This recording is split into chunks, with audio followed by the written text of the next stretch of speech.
হারিত একটু পূর্বেই আমরা জানাজা করেছি, ঠিক কিনা বলেন?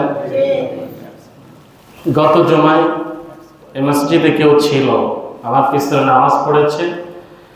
এই শুক্রবার আসার আগে সে অন্ধকার কবরের যাত্রী হয়ে গিয়েছে।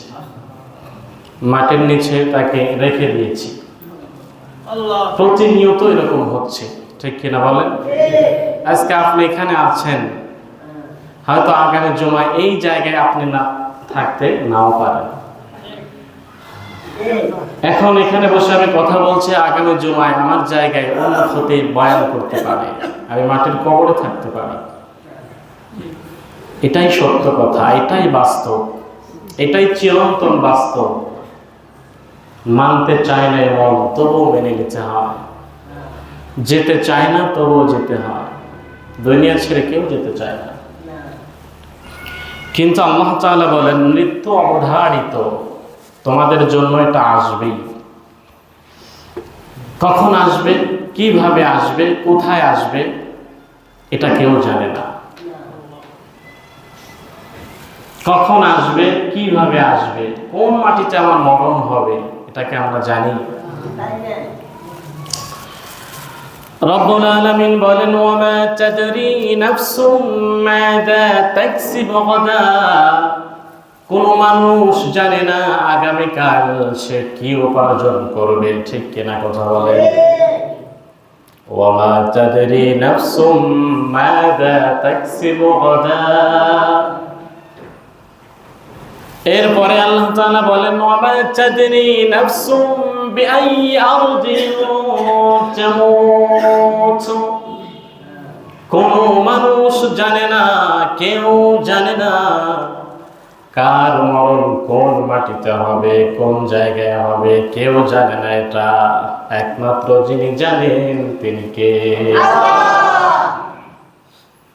বাংলাদেশে বাড়ি, আমেরিকা মরণ হয়ে যায়, কুয়েতে মরণ হয়ে যায়, মালয়েশিয়া মরণ হয়ে যায়।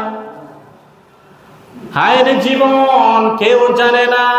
ভালো মানুষ যায় কর্মের জন্য, অথচ বিদেশ থেকে টাকা আসে না, লাশের কফিন চলে আসে। কোথায় মরণ হবে কেউ জানে না।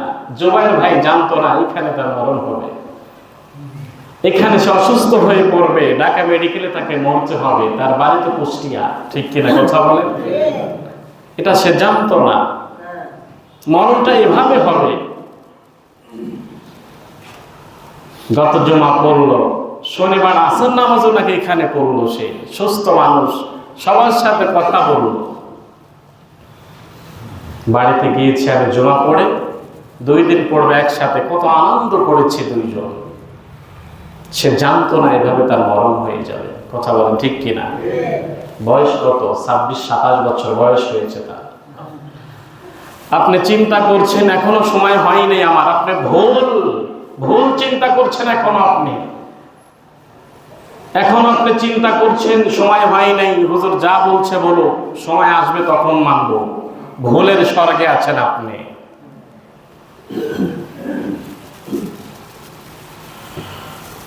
আল্লাহ রাব্বুল আলামিন বলেন ওয়ামা তাদরি নাফসুম বিআই আরদিন তামুত, কোন মাটিতে মরণ হবে কেউ জানে না, একজন জানেন, তিনি কে?